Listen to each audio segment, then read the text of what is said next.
Greetings. This is Evan Swenson. Welcome to Alaska Outdoors. It was the spring of '58 on 20 Mile Creek along Turnagain Arm that our family first found hooligan. Hooligan fishing was also my first Alaska outing with a resident fishing license in my pocket. I wish I'd kept it. It was the only one I received from the territory of Alaska, since the following year Alaska was admitted as a state in the United States. Hooligan, called candlefish by some, are smelt, which run with regularity up Turnagain Arm in the spring. Catching hooligan is accomplished by wading into the stream until your hip boots, or waders, are 1/4 of an inch taller than the water depth. Using a long-handled dip net, hooligan anglers scoop up the little fish as they school up the river. Bag limits for hooligans are generous, and catching them on the incoming tide quickly fills the angler's bucket, cooler, or other container. Our first hooligan trip proved to be more than an angling outing. It became a picnic and social gathering where we met new friends doing the same thing we were, using these little fish as an excuse to break our cabin fever and head to the wilderness, even if the wilderness was along the highway and almost in the town of Portage. We dipped until 4 things happened all at once.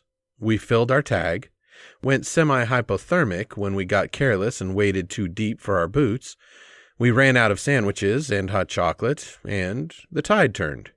We took our catch home and tried every recipe given us by hooligan lovers. We tried them all with the same result: tasteless dinners.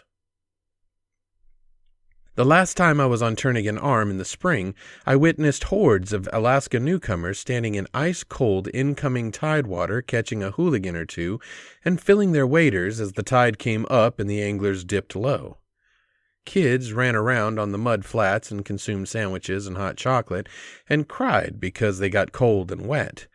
Soon the tide changed and most people left to clean their catch and try newly discovered recipes. Yep, some things never change. Another thing that never changes about hooligan fishing: I'll wager a box of light bulbs against a bucket of candlefish that the new-to-Alaska anglers I saw along Turnagain did the same thing I did 4 decades ago. Tried all the recipes, didn't like any of them, and after weighing the cost to benefits, came up with the same conclusion I did on my first hooligan outing. I'd enjoy hooligan fishing henceforth as a watcher, and that first hooligan fishing trips are also last hooligan fishing trips.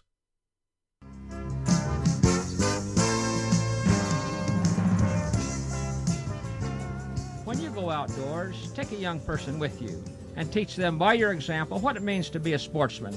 Behind the wheel or in the boat or on the road or in the lake, take the high trail and practice ethics of fair chase. Goodbye and good luck. May God bless you in the land of the midnight sun, and may your days be happy and long in Alaska's outdoors.